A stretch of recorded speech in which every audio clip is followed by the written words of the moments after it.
प्रश्न नंबर 1, क्या शून्य एक परिमेय संख्या है? क्या इसे आप p बटा q के रूप में लिख सकते हैं, जहां p और q पूर्णांक हैं और q 0 के बराबर नहीं।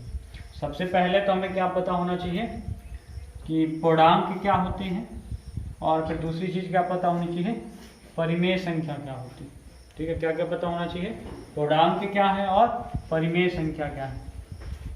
तो सबसे पहले पूर्णांक जान लेते, पूर्णांक क्या होते हैं। पूर्णांक क्या है मालूम है, बताइए। पूर्णांक होते हैं सबसे पहले तो 0 और जितनी भी धनात्मक संख्याएं हैं, 1 2 3 4, ये क्या है, 0 से जो बड़ी संख्याएं होती हैं वो धनात्मक संख्याएं होती हैं। तो 0 और जितनी भी धनात्मक संख्याएं हैं वो, और क्या होना चाहिए, ऋणात्मक संख्या। 0 से छोटी वाली संख्या, 0 छोटी संख्या क्या होती है, -1 -2 -3, इसी तरह से -4 -5, ये क्या है सब, ये 0 से छोटी है। ऋणात्मक संख्याएं सभी 0 से छोटी होती हैं और धनात्मक संख्या 0 से बड़ी होती है। तो इन्हीं सबको मिला के क्या कहा जाता है, पूर्णांक कहा जाता है। क्या कहा जाता है, पूर्णांक कहा जाता है। अब समझ लेते हैं परिमेय संख्या क्या होती है। परिमेय संख्या क्या होती है, परिमेय संख्या की परिभाषा है वे संख्याएं जिन्हें हम p बटा q का मतलब होता है भिन्न, p बटा q का मतलब भिन्न। तो ऐसी संख्याएं जिन्हें हम भिन्न के रूप में लिख सकते हैं या p बटा q के रूप में लिख सकते हैं, ऐसी संख्याएं जिन्हें हम भिन्न के रूप में लिख सकें, या तो भिन्न हो या फिर भिन्न के रूप में लिख सकें, तो ऐसी संख्याएं परिमेय संख्याएं कहलाती। लेकिन एक शर्त होती है क्या, कि p और q, p मतलब होता है अंश, p ऊपर है ना, इसका मतलब अंश, और बटा q का मतलब हर। तो अंश और हर दोनों, यानी कि p और q दोनों क्या होने चाहिए, पूर्णांक होने चाहिए। क्या होने चाहिए, पूर्णांक। इनमें से कोई संख्या होनी चाहिए। ठीक है, या तो कोई धनात्मक संख्या हो, या फिर 0 हो, या कोई ऋणात्मक संख्या हो, तो इन्हें क्या कहेंगे, पूर्णांक कहेंगे। तो p और q दोनों क्या होने चाहिए, दोनों के दोनों पूर्णांक होने चाहिए। और एक शर्त क्या है, q 0 नहीं होना चाहिए। क्या 0 नहीं होना चाहिए, q 0 नहीं होना चाहिए। देखो ये चिन्ह किसका होता है, बराबर का। ये किसका चिन्ह, बराबर का। ऐसे काट देंगे तो क्या मतलब हुआ, बराबर नहीं है।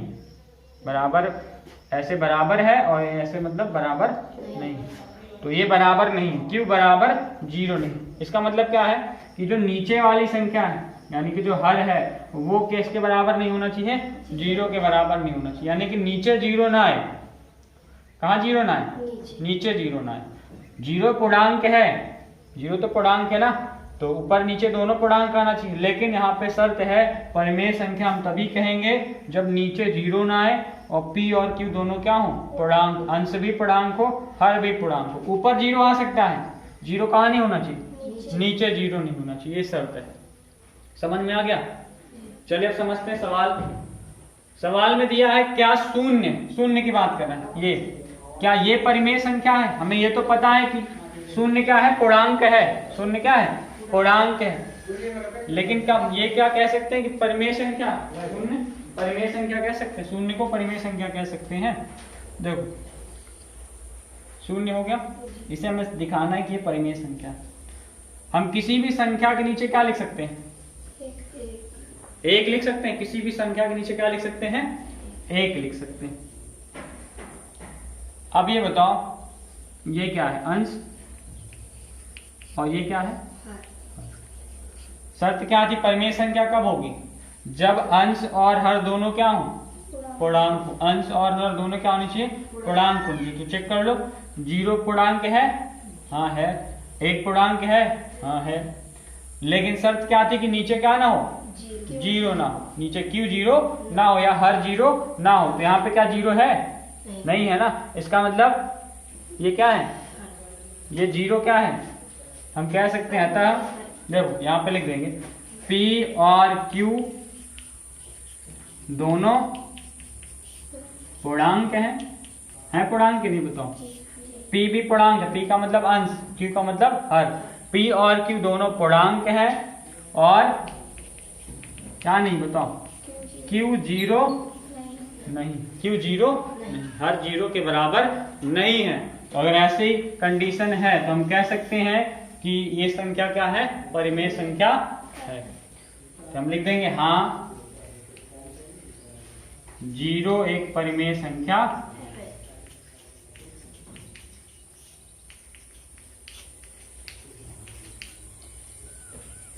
ठीक है। और भी देखो जीरो को हम इस तरीके से भी लिख सकते हैं।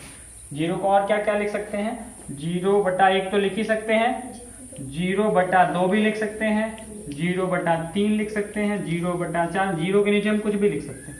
क्यों लिख सकते हैं, क्योंकि देखिए अगर हम 2 से भाग करेंगे, बटा का मतलब क्या होता है भाग, तो 2 से अगर 0 में भाग करेंगे, 2 का भाग करिए 0 में कितनी बार जाएगा, 0 बार ही तो जाएगा। 2 का पहाड़ा पड़ना है, 0 कितनी बार मिलेगा, 0 बार में ना, तो यहाँ कितना आएगा 0 आएगा।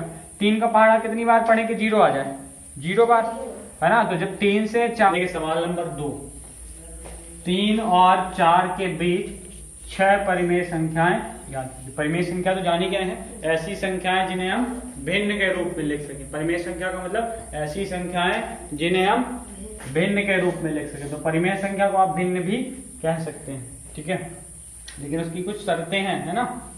तो 3 और 4 के बीच 6 परिमेय संख्याएं ज्ञात करनी। तो ध्यान रखिए जितनी भी परिमेय संख्याएं ज्ञात करने के लिए कहा जाए, देखिए कितनी परिमेय संख्या ज्ञात करनी है, 6 परिमेय संख्याएं ज्ञात करनी है। हम क्या करेंगे, 6 में से एक जोड़ लेंगे, क्या करेंगे 6 + 1 मतलब 7। ये काम करना जितनी भी कहा जाए। अगर 10 संख्याएं ज्ञात करने के लिए कहा जाता तो क्या कर लेते, 10 + 1 11। 20 संख्या ज्ञात करने के लिए कहता तो क्या करते, 20 + 1 21, ठीक है। उसमें क्या कर लेंगे, एक जोड़ लेंगे। जितना भी ज्ञात करने के लिए कहा जाएगा उसमें एक जोड़ लेंगे।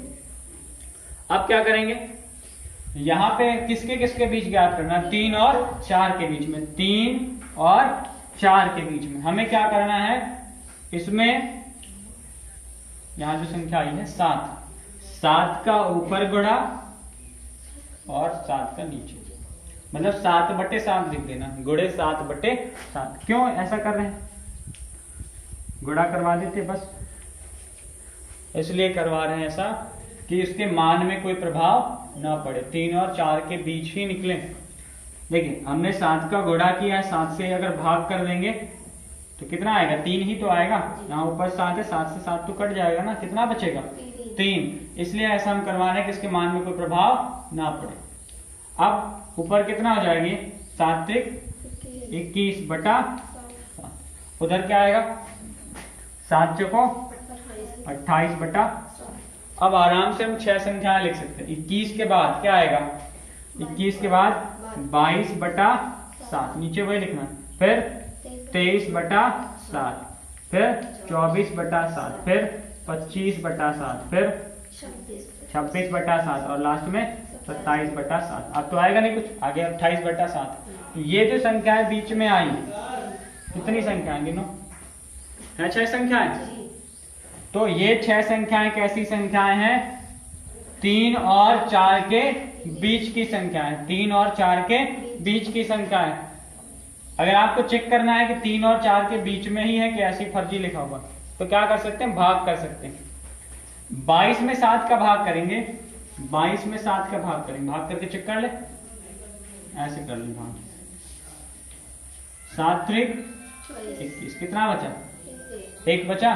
क्या करेंगे बताइए, तो भाग जाएगा नहीं, दशमलव लगाएंगे, दशमलव लगाना पता है ना, 0 आ जाएगा। जैसे दशमलव लगाएंगे 0 आ जाएगा।